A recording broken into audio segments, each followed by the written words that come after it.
की बड़ी खबर शुरुआत करेंगे इजरायल युद्ध से जुड़ी हुई इस वक्त की सबसे बड़ी खबर के साथ। इजरायल ने बंधकों को ढूंढने की कवायद और तेज कर दी है पहले की तुलना में। इसके लिए इजरायल ने एक अलग ऑपरेशन भी चलाया है और गाजा में तेजी से उन बंधकों की तलाश शुरू कर दी गई है जिन्हें 7 अक्टूबर को इजरायल पर हमले के दौरान हमास के आतंकी पकड़कर अपने साथ लेकर गए थे। इजरायल की मीडिया का दावा तो यह है कि आईडीएफ तेजी से बंधकों को ढूंढने में जुटी है और उसे भी जल्द सफलता हाथ लग सकती है।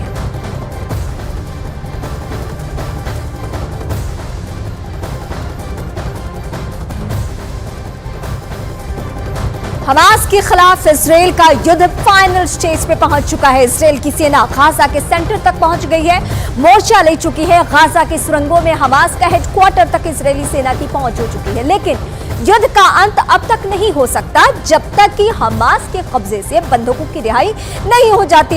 इजरायल की प्रधानमंत्री नेतन्याहू ने साफ कह दिया है कि बंधकों की रिहाई तक ये जंग जारी रहेगी। हालांकि हमास को भी पता है कि जब तक बंधक इजरायल को मिल नहीं जाते तब तक उनकी आखिरी सांसें चलती रहेंगी।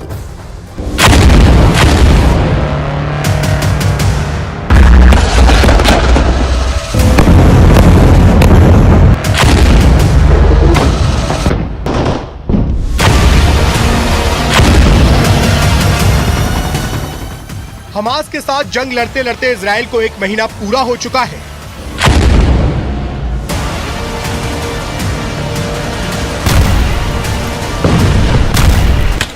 गाजा में हर घंटे हो रही ताबड़तोड़ फायरिंग ने हमास के लड़ाकों के होश उड़ा दिए हैं। हर मिनट इजरायल के रॉकेट हमास के किसी न किसी अड्डे को मिट्टी में मिला रहे हैं।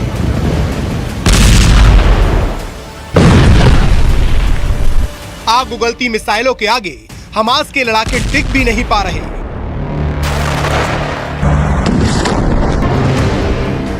हमास के लड़ाके घरों की आड़ लेते तो हवाई हमले तेज हो जाते। जान बचाने के लिए सुरंग और बंकर में भागते तो इजरायली सेना के जवान वहां घुसकर उन्हें चुन चुन कर मारते। यानी हर छोर पर सिवाय मौत के कुछ भी हासिल नहीं है।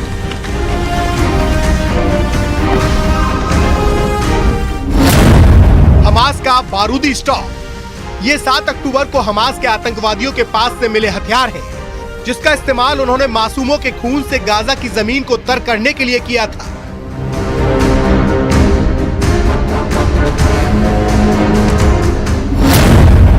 एक 1493 ग्रेनेड, 760 आरपीजी, 427 विस्फोटक जैकेट, 106 रॉकेट और 375 फायर आर्म्स समेत न जाने कितने हथियार हैं, जिनका इस्तेमाल बेकसूर नागरिकों के नरसंहार के लिए किया गया था। इजरायल और हमास के बीच युद्ध की आग अभी बुझती दिखाई नहीं दे रही। दिन रात चल रहा ग्राउंड ऑपरेशन हमास के लिए सबसे बड़ी चुनौती बन गया है। नेतन्याहू ने हमास के खात्मे की कसम खा ली है और इस कसम को पूरा करने में जुटी है इजरायल की सेना। इजरायली रक्षा मंत्रालय ने दावा किया है कि वो अब गाजा के अंदर घुस चुके हैं और हमास के ठिकानों में ही उनकी कब्रगाह तैयार कर रहे हैं। צעד אחר צעד, מחבלים רבים מחוסלים בקרבות, ואנחנו עושים את מה שנדרש. גדודי החמאס סופגים מכות קשות, ואנחנו מפרקים גדוד אחרי גדוד. אפשר לראות כאן. हमास के अंत के आखिरी 24 घंटे इजरायल की सेना इस मंशा के साथ गाजा में घुसी है कि वे हमास के ठिकानों को तबाह कर ही वापस लौटेगी। यानी अगले कुछ घंटे हमास के लिए उसकी जिंदगी के आखिरी चंद मिनट बन सकते हैं। इस मिशन को अंजाम दे रही इजरायल की सेना का गाजा में ग्राउंड ऑपरेशन। इजरायली सेना के मुताबिक गाजा को चारों तरफ से घेर रखा है और यह हमास को खत्म करने के लिए उनके अभियान का केंद्र है। पूरब, पश्चिम, उत्तर, दक्षिण हर तरफ से इजरायली फौज गाजा पर चढ़ाई कर रही है। जिस सुरंग को हमास के कमांडर अपने आतंक के लिए इस्तेमाल करते हैं, इजरायल का उस पर भी कब्जा है। इसका सबूत है इजरायली सेना की तरफ से जारी किया गया वीडियो। दावा है कि ऐसे ही सुरंग के रास्ते हमास के अड्डे तक जाते हैं, जहां से खाना, पानी और बारूद की सप्लाई की जाती है और इजरायल की सेना पर बमबारी के लिए उन्हें तैयार किया जाता है। इजरायल का दावा तो यहां तक है कि ऐसे ही किसी बंकर में हमास का नेता सिनवार छिपकर बैठा है। नेतन्याहू की आखिरी कसम। इजरायल के पीएम नेतन्याहू ने कह दिया है कि हम लड़ाई के चरम पर हैं, हमें लगातार कामयाबी मिल रही है। गाजा पर जीत के लिए इजरायली सेना चढ़ाई कर रही है। गाजा हमास के हजारों कमांडर की कब्रगाह बन चुका है और हजारों ठिकाने निस्ते नाबूद हो चुके हैं। אנחנו פועלים בתוכה, אנחנו מעמיקים את הלחץ על החמאס מדי שעה, מדי יום. עד כה חיסלנו אלפי מחבלים מעל הקרקע ומתחת לקרקע. हमास के कब्जे में 240 इजरायली नागरिक हैं। उन बंधकों को छुड़ाने की कोशिश की जा रही है। नेतन्याहू ने साफ कर दिया है कि जब तक बंधक रिहा नहीं होते तब तक युद्ध विराम नहीं होगा।